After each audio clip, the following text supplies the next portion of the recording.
Welcome back, folks, to the WP-Tonic Show. This is episode 465. It's our roundtable show. We record this live at 8:30 a.m. Pacific Standard Time every Friday. If you want to watch it and join us live, you can go to the WP-Tonic Facebook page. You see even the bits that we don't want you to see, probably, but we don't care. I've got a small panel, but a powerful panel. We've had some skivers lately, but I'm sure later on in the month we'll have the full class. I've sent out letters to all those that have not been attending the school, and I think they've got the message. So I'm going to let my panel introduce themselves. Uncle Spencer, would you like to introduce yourself? Yes, for those who don't know, I am Jonathan's long-lost uncle from Great Britain. I've lost the accent, but I haven't lost the love for Jonathan and the whole family. Thank you for having me. Yeah, your cards to my sister are much appreciated. She's been a bit ill this week, actually. I've got we've got Vito with us as well. Vito, would you quickly like to introduce yourself to the listeners and viewers? Sure. So I'm Vito. I'm the founder of WP Feedback, which is a communication platform for WordPress professionals. Yeah, he's been telling us that his empire is expanding in Asia, all over the place. Yeah. Very, very impressed.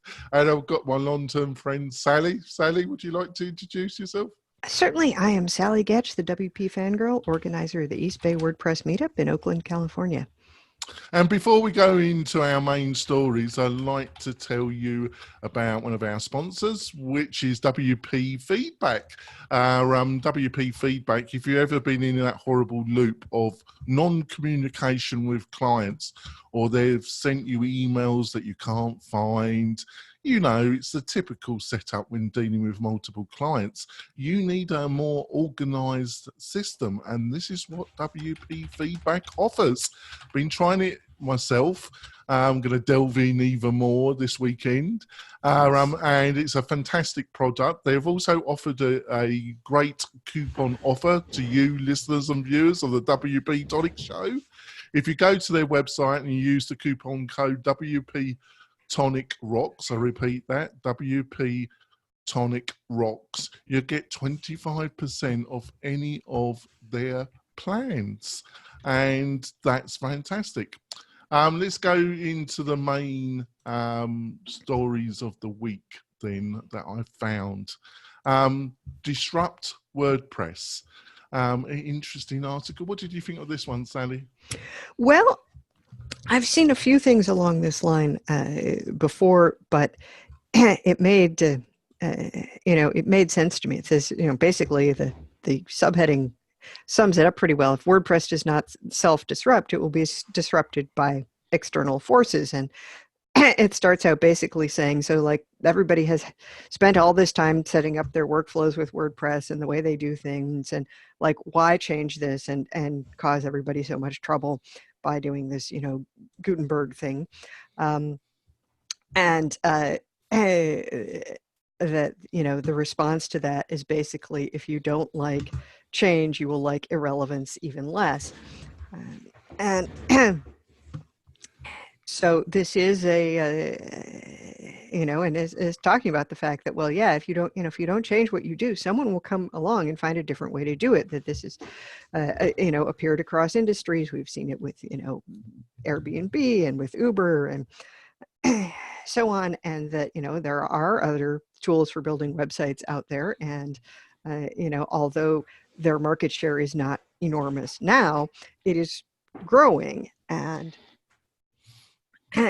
so, doing something different is important. People may argue over what's being done, whether what's being done is the right thing. But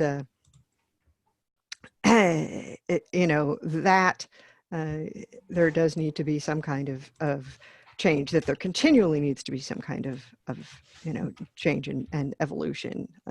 Seems pretty inarguable. So, Spencer, the king decided that things had to be disrupted. That's the basic message, isn't it? Well, to the credit of the author, I think this is Mark Urain, right? It's his website. Mm-hmm. Okay, so the idea was, his premise I agree with, which was, it's disruptive, but it's disruptive like somebody bringing a bottle full of bumblebees to a picnic. It's not productively disruptive. It's run. Because the last I checked, the plugin for Classic Editor was at over 5 million reported. And growing. Well, I install it on websites, and I use Gutenberg for almost everything. But there are times when you want it available. The thing I want to comment on, and I'll be less funny and maybe less sarcastic. See, please don't.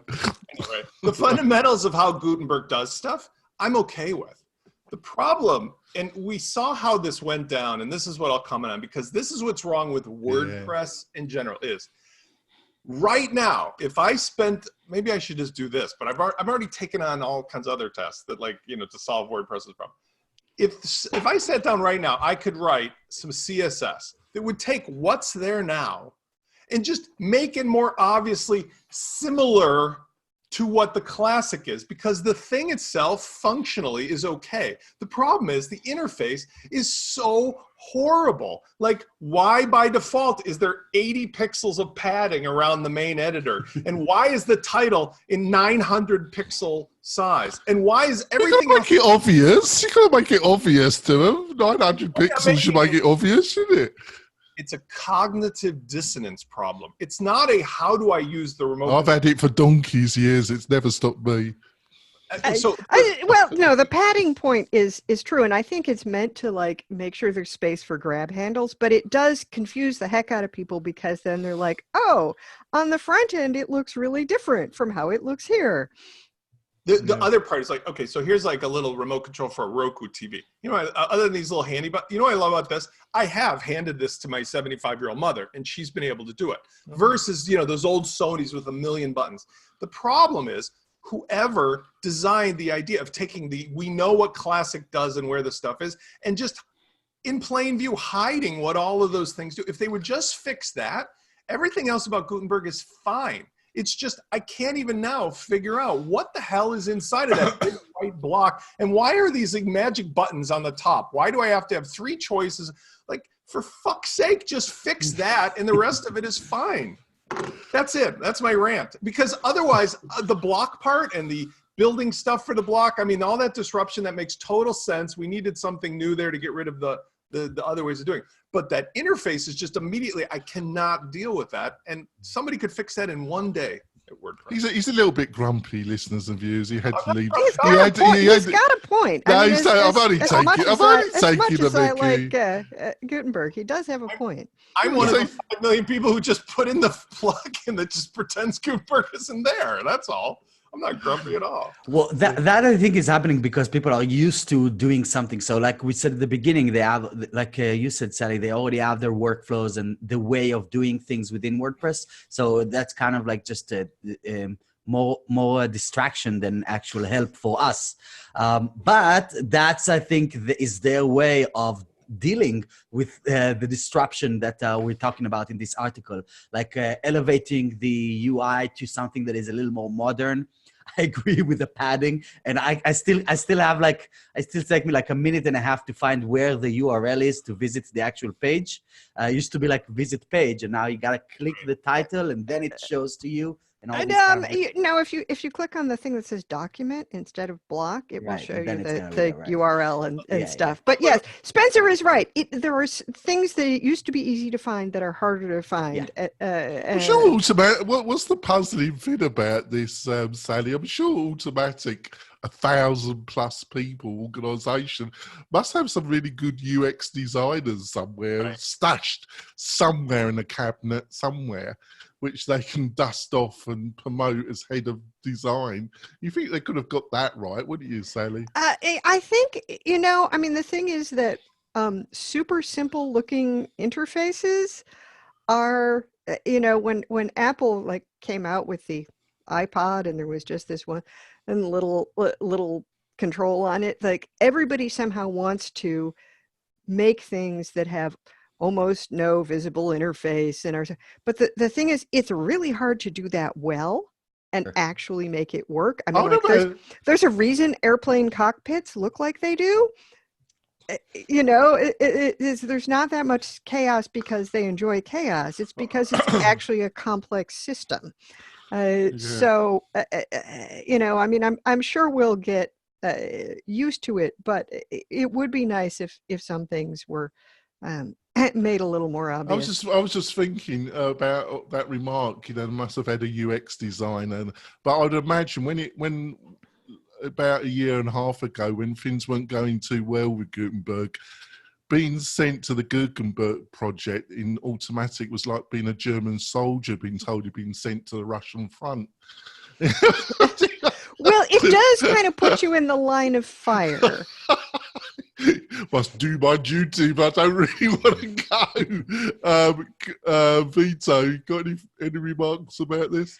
I agree with some of the, like the padding and all this kind of stuff, but I do think that WordPress does need a bit of a shake-up. I feel that it's happening, but because it's such a massive product with such a massive market share, they can't be as agile as some of the smaller products that are out there. Everything has to move slowly to make sure that they're not doing anything wrong to, I don't know, I think it's like 70 million websites or something like that. So I get why this is happening, but this is a problem that could happen.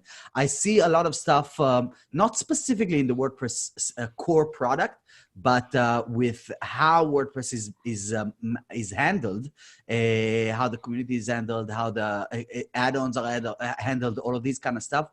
That's gonna receive a massive disruption soon, but I do feel that it is moving. You know, it's just moving pretty slowly, as you would expect from such a massive endeavor. Right. Yeah, I think I agree with you. On to story 2. Website builders versus website consultants. I really like this one from WP Elevation. Spencer, what did you think of this one? Yeah, I love this article.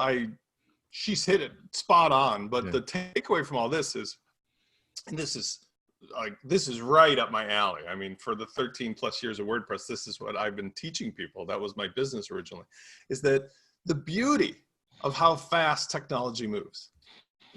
We're all living it now, and I have the advantage of all the experience of knowing how to just, I was talking to Bob Dunn the other day, like older people in this community can sit on our rafts and float downstream, because the faster the water moves, the more we'll travel. And all along the way, there's new opportunities.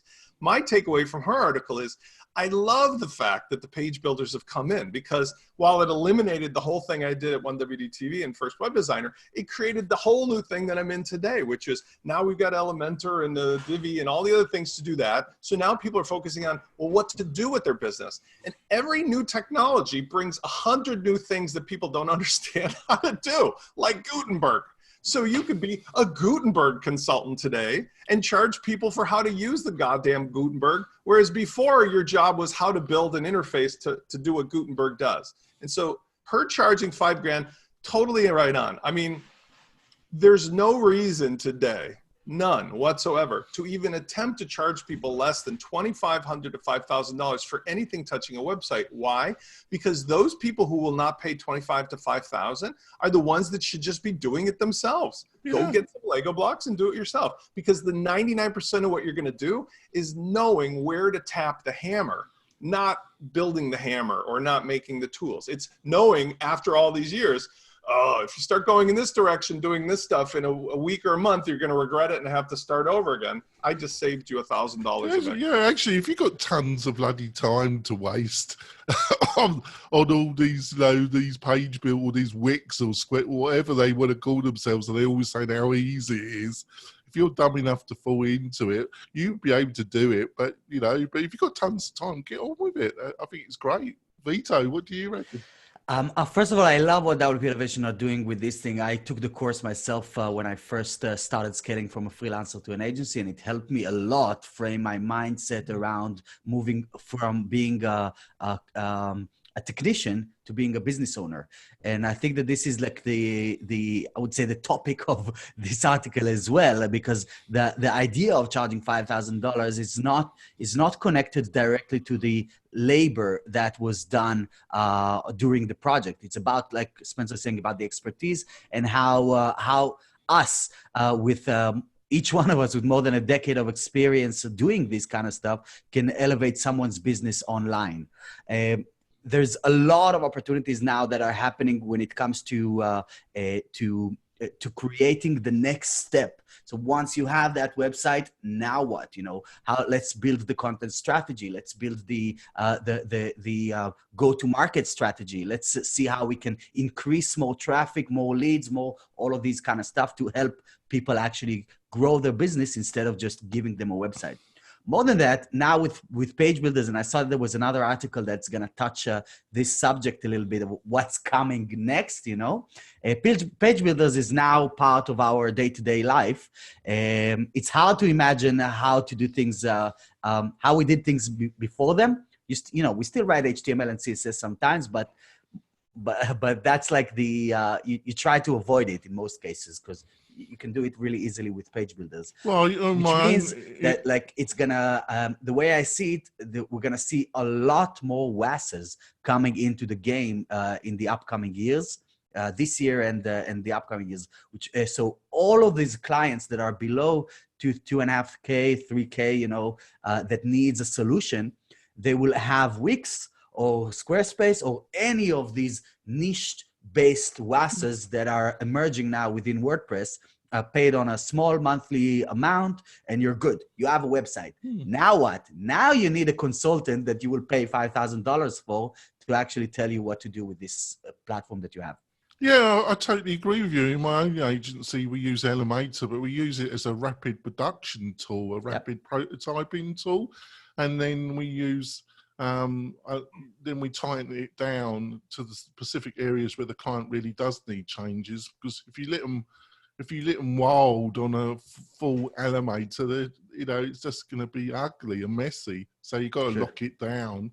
There is a really good solution for this, actually, with the front-end editor for Elementor, for all kinds of these page builders. I don't remember the name of it. I know there's a few of them. One by WAS Pro, by Michael Short, that basically you block the access to edit with Elementor, like that little button. So the clients have no way of actually moving the layout around or removing the images and so on, but they can still click any text block within the page, any text element within the page, and edit it just from the front end. So you just click and you edit it like Word, if you will. That's a much better experience in my mind than using Gutenberg, and it solves our problem as web designers that we don't want to give access to the client to wreck the website as they always do. Excuse me, but whose website is that? What? Whose website that does that? No, it's a plugin. It's the client's website. Right. Right? Yeah, but it is. They are actually entitled to wreck it as much as it pains us. Yeah. And then they can pay us extra money to fix what they screwed up.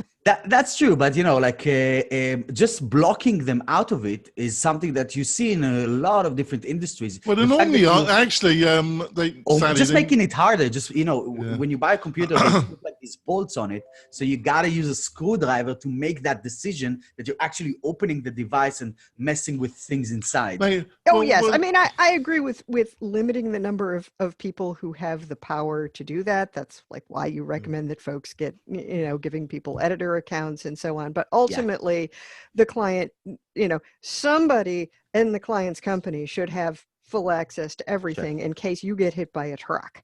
Yeah, true. But normally the way we do it is the way Spencer I was having a chat with Spencer and he brought this up in exactly the same way we do it, because we use ACF, Advanced Custom Fields, with Elementor. So we use it as a rapid prototype, and then because normally the clients come and say, well, we don't want to have access to all these. These are the bits, and we want a really easy interface, so we can change these. These are the bits that we want to change regularly, and then if that changes, we get you or whoever who's responsible to add additional functionality, and they normally ask for it because they're overwhelmed with something like Elementor, aren't they, Spencer? Well, one of the reasons that this becomes part of the stack that you and I did share, and this is how I really think it's smart for everybody, both the development side and the people building the sites, as well as the end users, by separating the data layer and the editorial process from the front design layer. They, as a site owner, they can break it all they want, like Sally says. They can have some kids or designer folks do all kinds of designs on the front end, as long as the, let's say I'm going to say Elementor, but your page builder, as long as the page builder modules or widgets have the dynamic connection to the data, they can do anything they want. They can change the color, move it around, delete it, and it doesn't break anything because they have a saved copy of the original template. The template's dynamically connected. Compare that to the original way that when the page builders came out, everybody made the layout with the data in it. And then some kid comes in with their design ideas, didn't realize like there was some handcrafted copy in there, deleted the copy, it was lost forever, and everybody's in a shambles. So by separating the front end display from the back end data, and then on the back end, we add the ACF with a custom post editor, which means that it relieves the tension of that person you hired to do copywriting, because now they come in and they just have a, when I was a kid, called Mad Libs, just a form. It's like, I need a noun, I need a verb, you know, I need the title of the make and model of the car. They just fill in the fields, and they can take a ton of data, put it in, and that's all separated from them. So now the site owner has the keys to all the data and the core of the templates, but the two people working on the site don't mess each other up. Ta-da. That's a great, which is great, except when it's not. Well, I don't know when it's not. It's just a matter of architecting it that way, because if you don't start with that, then you've got this hodgepodge of old and new, which we often have to fix. Like somebody migrates a site, it's from an earlier generation page builder, millions of short codes mixed up in the data and HTML markup, and it's like, oh, gee, for those people, we say, those just get displayed in the old content area block, and then everything else is all, you know, with the new fields and the custom design, and don't do that again.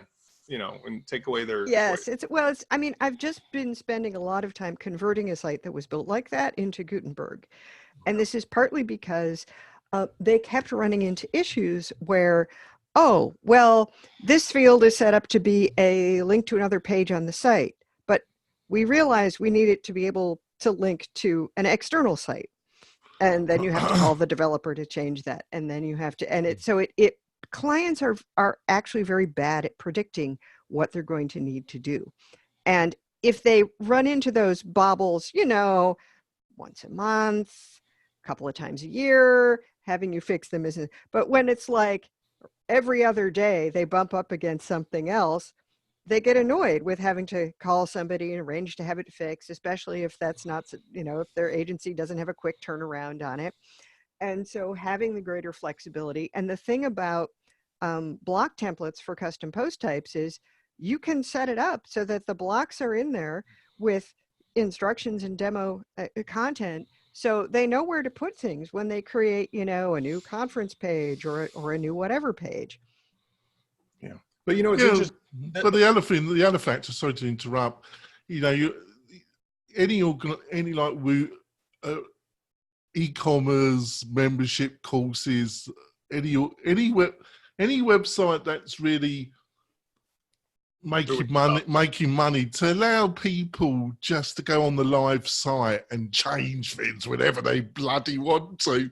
It's a crazy concept, but when you try and go into organisation as a consultant or anything and instill some discipline about who's got administrative rights to this freaking thing, and secondly, we shouldn't be updating the live site, pressing plug-in buttons, doing anything. We really should be doing this on a staging site. And then yes, I mean, I will instilling some discipline into. I believe in discipline, listeners and viewers. Yes, I will say that with this client, they almost never actually touch the site themselves. There's like me and two other people who ever do anything, and the other person only has an editor account. So, you know, they understand it's a big complex thing, and you know, it needs to be built properly and not just like random stuff added onto it. But then, you know, they still need flexibility because, oh, well, not every case of this, you know, needs to have all these things exactly like this. So, Vito, are you still in your rock and roll days, or do you now believe in discipline to some degree? I very much believe, I always believed in discipline, especially during my rocking days. That's where you need the discipline the most, because no one cares about music. So I'm all up for that, building systems and making sure that you train the client properly to make sure that they know what to do. More importantly, know what not to touch. And that's linked to the $5,000 because it's not only moving pixels, it's understanding what you should be doing and what you shouldn't be doing, isn't it? Exactly. Really? So it all comes together. We're going to go for, sorry, I'm dying quietly, listeners and viewers, or not quietly. We're going to go fragile, for very fragile. Yes, I'm fragile. We're coming back after our break, listeners and viewers. See you soon.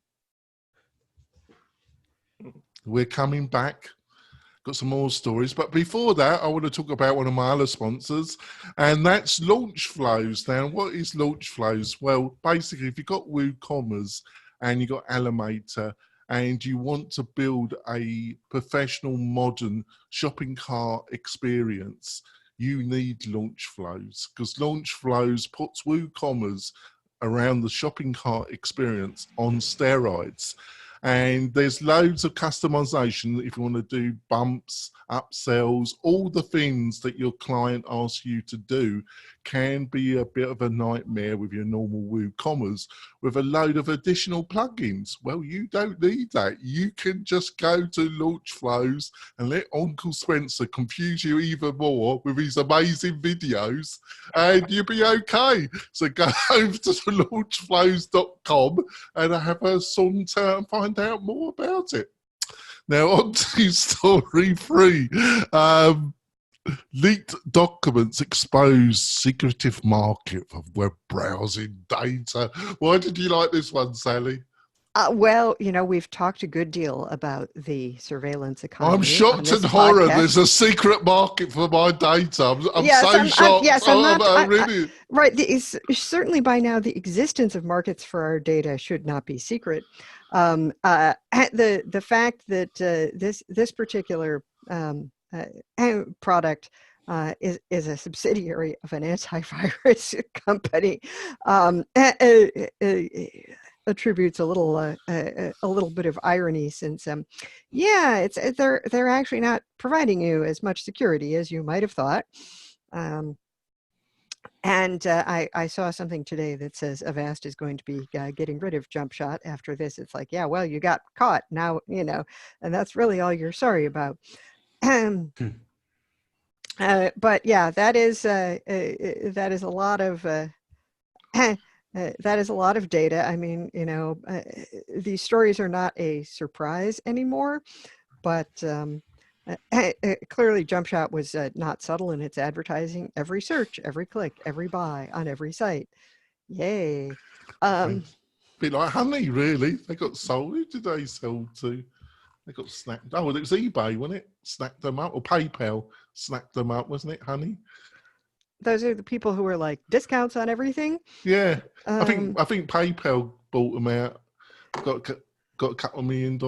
Well, Well, the thing is, people are so blasé. This is, I've been hammering away at it, and then certain parts of the media, but in general, I think the most of the population, Spencer, that's really the response, isn't it? It's like finding out our president has shagged another prostitute. Who cares, really? I mean, this one, the two stories together, this and the Doorbell one. I'm not a proponent of more regulation in general, but I will say that the level of just absolute douchebaggery going on.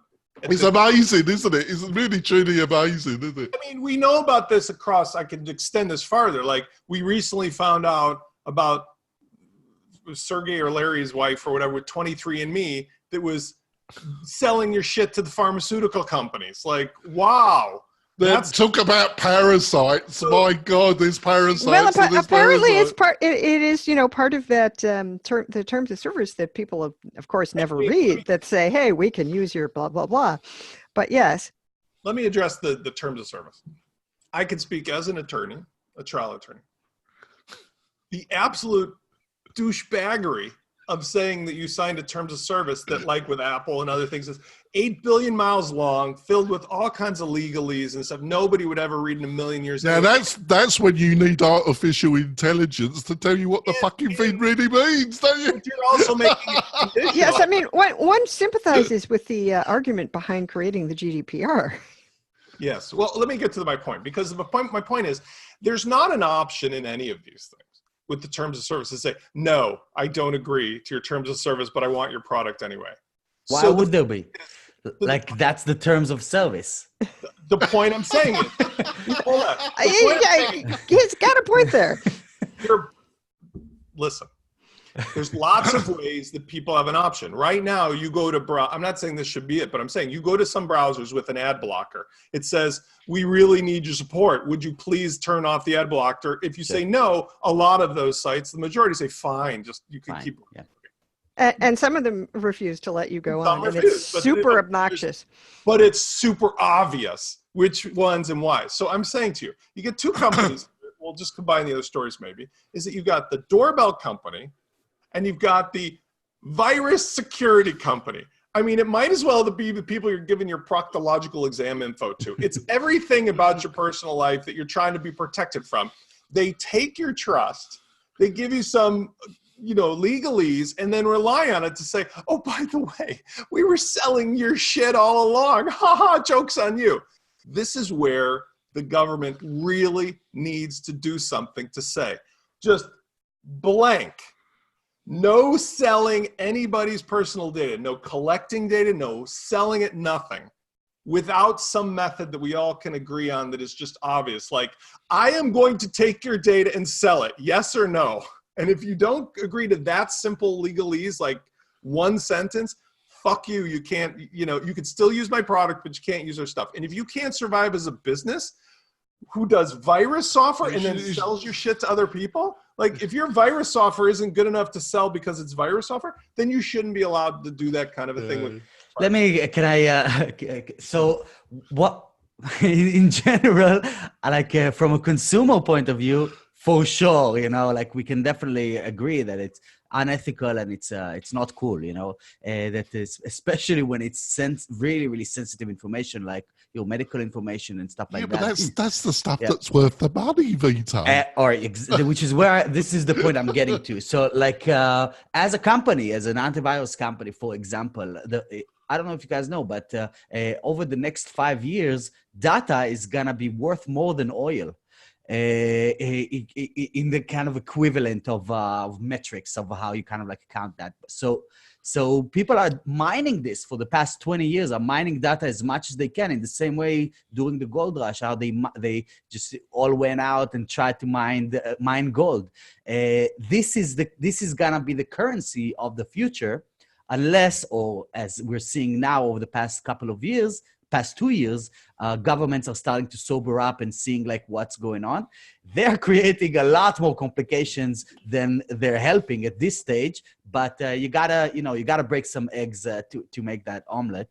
So hopefully in 5 or 10 years, this is gonna settle down and see, because every authority has their own rules that everyone on that kind of region needs to comply by, but also disregarding the fact that globalization it has happened. So a guy that is browsing not to mention this is Canada, the internet. Yeah, exactly. So a guy that is browsing the internet in Canada or in California or Delaware is browsing a UK-based company's website or Australian-based company's website. They need to comply with Delaware's rules, that's kind of completely crazy in my book as a business owner, needing to go about and trying to figure out what's happening in every single jurisdiction, small enough to be like a state, not even in the level of country or continent or something like that. It doesn't need to be that. The difference that is important, and though I don't disagree with your premise, the difference is collecting data is different than selling the freaking stuff. So, but selling it is the product of it. That's not what was agreed to. That's the whole point I'm making, Vito. Right. I'm saying, if you look at the automotive industry, you look at the pharmaceutical industry, historically, These are great examples. We talked on another show ago about the automotive industry used to just make anything they want. And if it turned out there was a design defect like the Ford Pinto, fuck it. We'll pay the dead people's families. Yeah. That's it. Yeah. We've worked out we save money by just paying them out. You know? Right. Sure, It used to be, at the turn of the century, there used to be all these cough syrups and all these other crazy remedies that guaranteed you could say anything you want because it had cocaine and codeine and all kinds of stuff. And then they finally if only we could go back to those days, Spencer. right. You would have made a great snake oil salesman. I'm saying what has to happen. You're talking about him or me, Sally? I'll leave you to determine. Any of us. that you can take the data for all the internal reasons that you need to for running your plugin. The line is very clearly, just because it's valuable for you to take my personal info that you collected for a completely different reason, That's you something, are yeah, I agree. ever allowed to sell it ever, unless you give me a very simple, I would like to make money from selling your private data. Is that okay with you? Do you mind me selling it to the Russian governments, the pharmaceuticals and other horrible people? Please say yes, because we need to make money. Now, look, I agree with your point about like this, I can't see people actually doing a prompt, but maybe that's the rule that the government should have, in the same way that you have the cookies consent popping up on every website. The problem is that we all became blind of it, like now you don't even think about the cookie. It's there, you click it and you consume whatever is happening inside that website. So that's what's going to happen if you're going to have this selling information step. But wait, so let me get the point across, Spencer. So but when you're looking back into like the history of data, or how kind of like it was handled before the internet, it was still being sold. The fact that now there's these mega companies that are like global structures, that just brought the same practices that used to happen before. You could easily buy email lists or people's addresses with their name. You could call up someone and just ask for something, but now it's just like massively scaled up. So we're starting to become more kind of aware of these things. But there's nothing is new. People have been selling emails and phone numbers. I see where you're coming decades. from, but I think this is getting to scale because I was reading and also listened to where they tracked some serial killers, and they some of their family, not them themselves, but some of their family had shared their DNA on a website that's accessed by anybody. And if you've got close relatives and they get some of your DNA, a little bit of it, then they can zero down on you. And the authorities, that is some police officer, he must be into all this. He worked out that, this is going to be a good way of cracking this. My understanding was that the police actually went to people like 23andMe and asked about DNA, or those companies went to the police and offered to help in some way. But and you think, well, that gets to be very confusing, because they weren't using specifically your data, but the way genetics work is that if your relative has said, oh sure, I'd like to help the police, you have absolutely no control over that. No, there we go. There we are. There. Well, on to the next story. I'm going to swap them around because I think we need another WordPress kind of story after that. So let's go to WordPress web design trends for 2020 you should not miss out on. And I just want to remark the talk, unlike the tavern, the talk, I don't often now go to the talk, but I went back a couple of days ago and they've had a bit of a redesign, and I actually like it, where the tavern, sorry, what a fuck up, I'm sorry. So what did you think of this one, Sally? I'm very suspicious always of these, trends you need to blah, blah, blah, blah, blah. I mean, half of them are trends that were trends the previous year or 2 years or 3 years. And trends are trends. Right. They take time to focus, Sally. Right. And some of these are not, They're pretty some weak. of these, They're pretty weak. well, yes, they're all rather anodyne, and some of them are not really what I would call design trends necessarily either. I mean, like, blocks are obviously going to be a big thing, a continuing, increasingly big thing, and like, nobody needed a crystal ball to see that.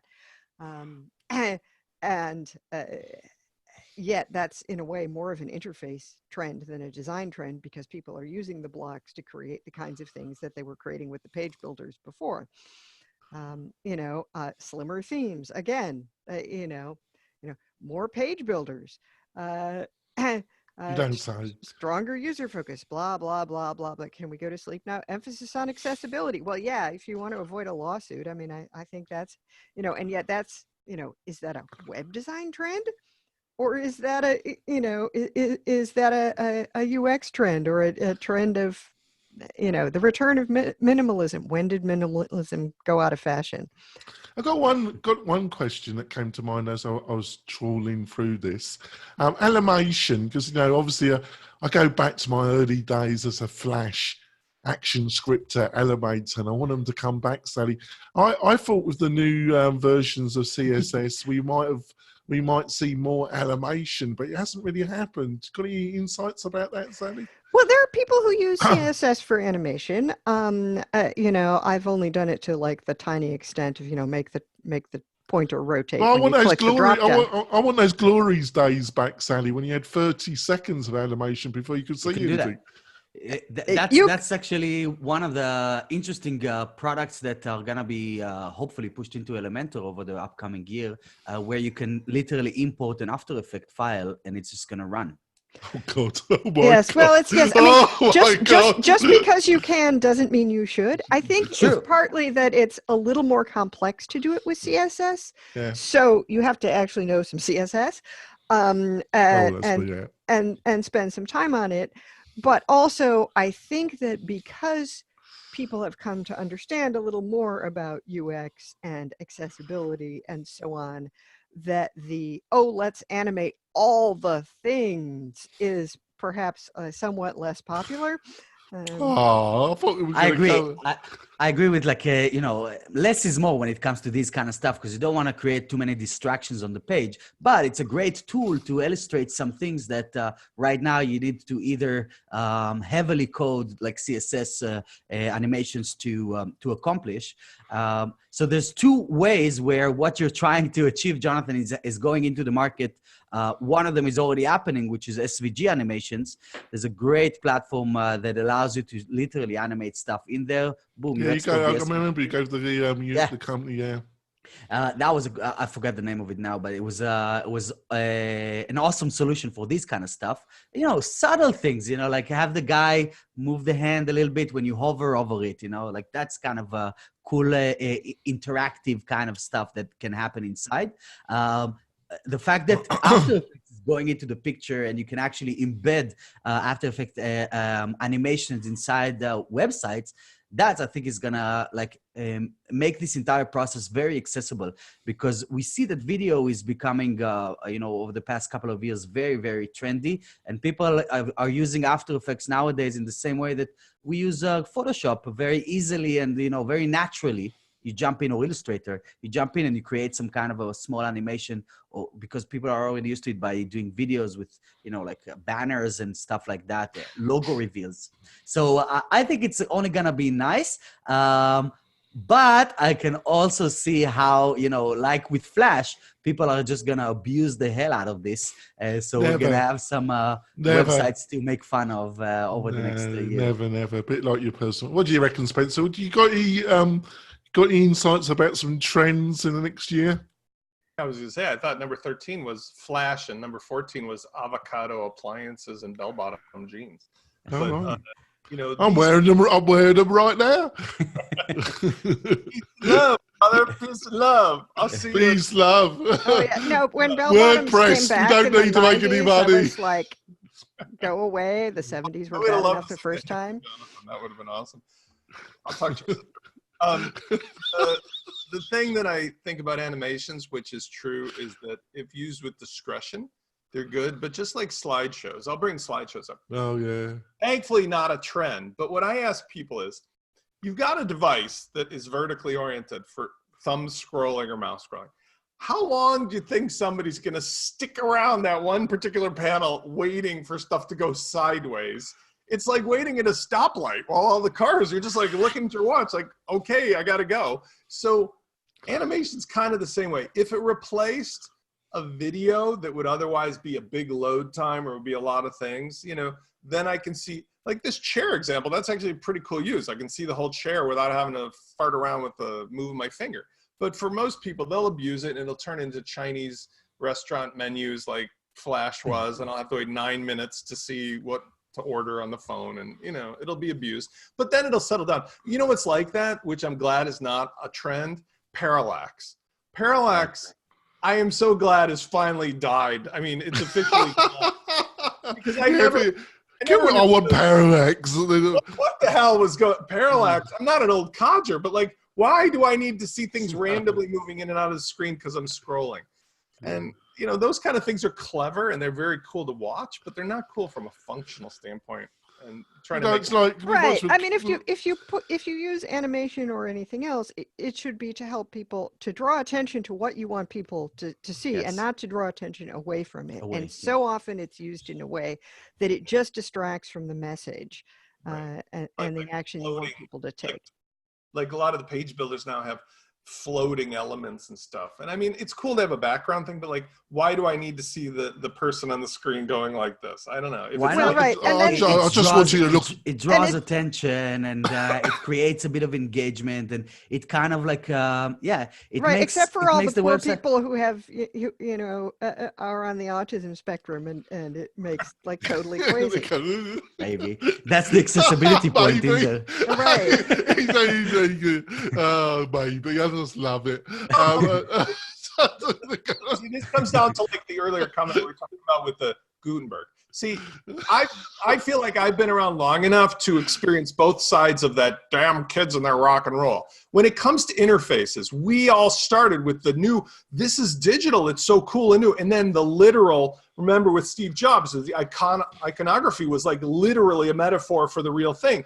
And everything was there to be seen. Nowadays, you got to be one of the cool kids to know that you got to use 2 fingers to swipe left and then do a J turn and move it over in order to change the channels. And we all feel isolated from that, thinking like, why do I have to be on the inside to understand how to use the interface?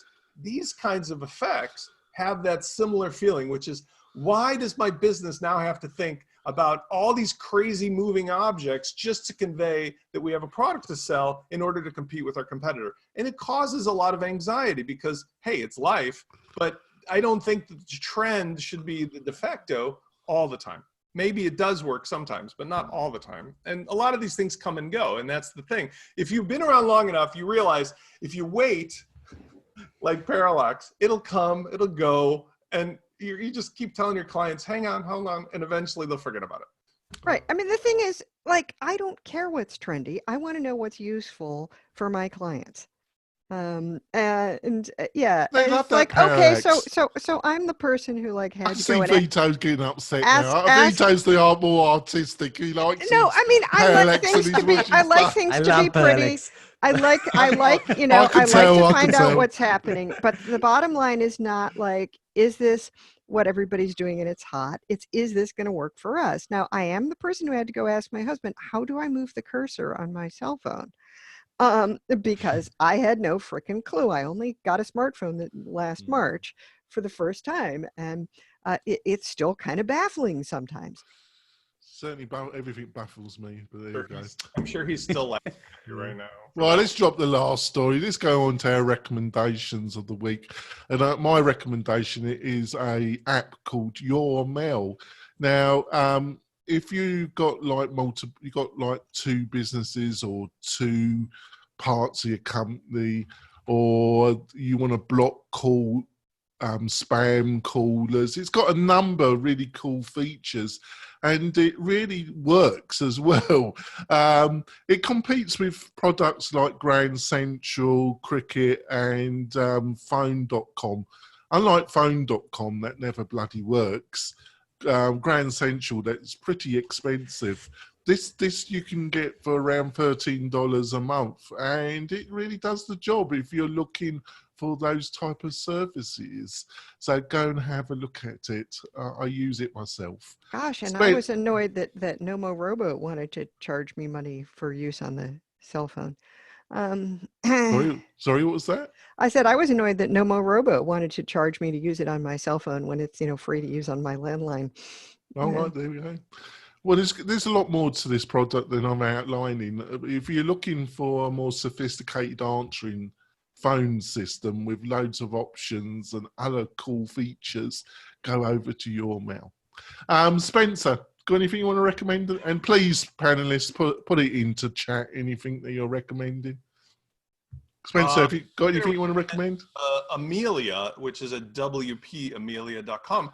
I looked at it last week on the recommendation of a few people. I'm a big Calendly user. All my stuff is really basic, right? You just click a button, go to Calendly, get my thing. But this is an internal WordPress plugin. Extremely impressed at the level of sophistication, and it's only $59. So this is one of those rare times when I was expecting it'd be, reasonably priced, $199, $299. It was $59. This seems like a no-brainer. So does it integrate with e-commerce? Essentially what it does is it allows you or a team to have a public-facing scheduled time with me or any of the people, and you can segment it based upon like different services, or you can keep it really flat and simple. The point is it allows clients to both book with you, pay you, and arrange the calendar. So like I have a typical day, 6 slots. People can go to my Calendly link and take a slot, and it automatically does the communication. Really handy for anybody who's a consultant, certainly for teams of people. But I was just impressed, and I don't know how they're pulling it up, but like it's as little as $59. That just seems underpriced for what I found in the actual product, which is an extremely polished experience on the WordPress side. I mean, it doesn't feel like you're in WordPress when you're on their dashboard. So I would definitely check this out. Oh, sounds really interesting. Vito, got anything you want to recommend to the listeners and viewers?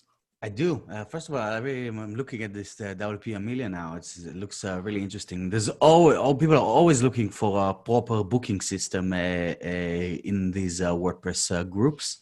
So that's pretty cool to see. I wanted to recommend WP Swift Control. I don't know if you guys saw this happening doing the rounds over the past few weeks by David, who did Page Builder Framework and a few other really cool plugins. The idea is basically to control, we're talking about UI at the beginning of this session and how it's kind of like fragmented. So if the solution is not going to come from WordPress, it's going to come from us, from product makers in the space. And I think that this is a great solution to do that. Basically, it adds a sidebar that is only available once you're logged in. It removes the top WordPress bar that is now very cluttered, when you install some plugins and stuff.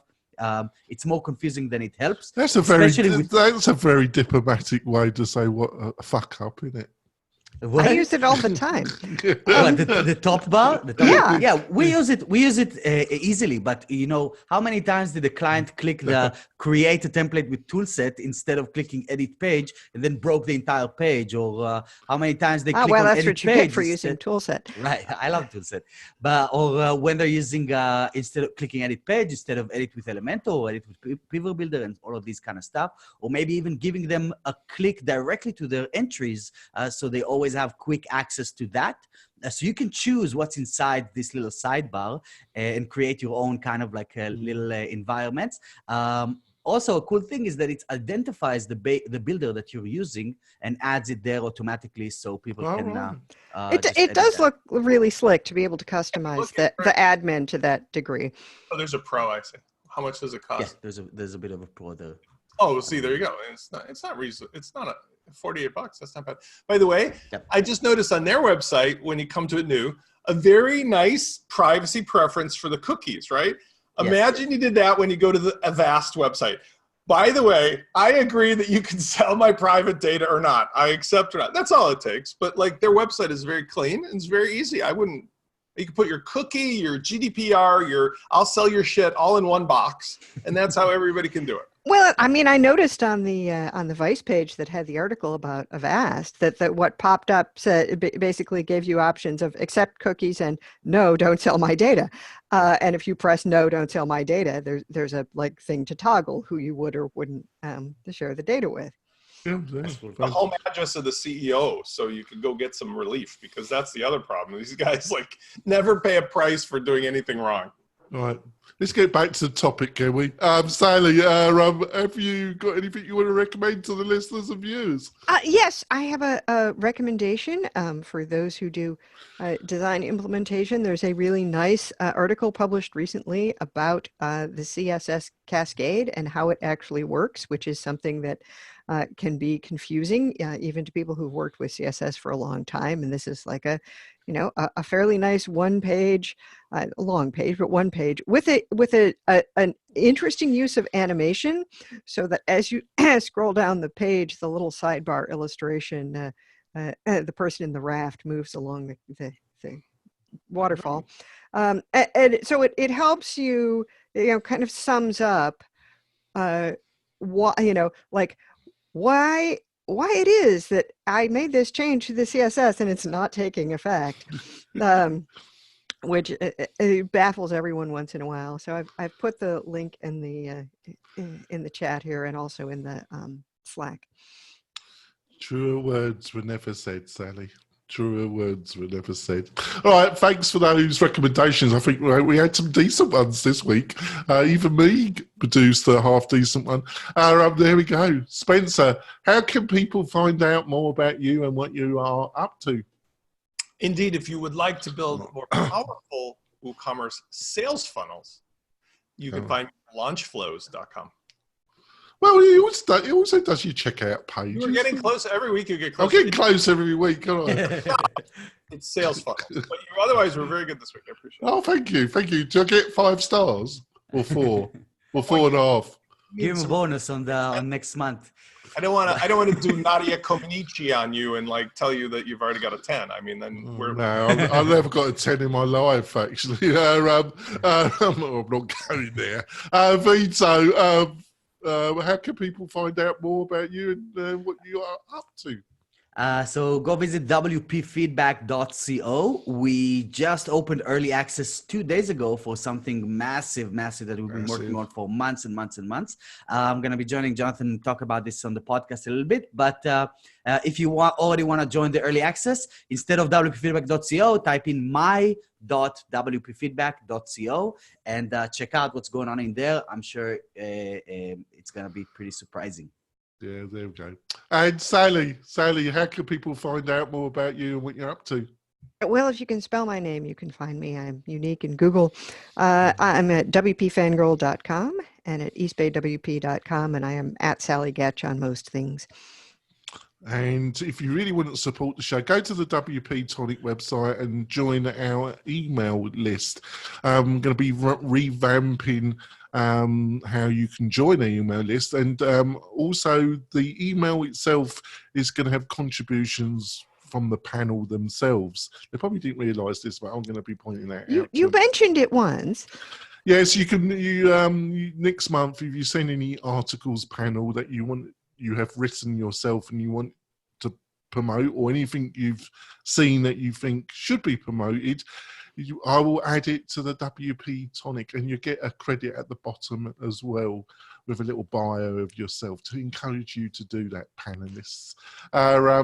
So, listeners and viewers, I thought we did a really good show, actually. I enjoyed it, and we'll see you next week, folks. Bye. Bye. Bye.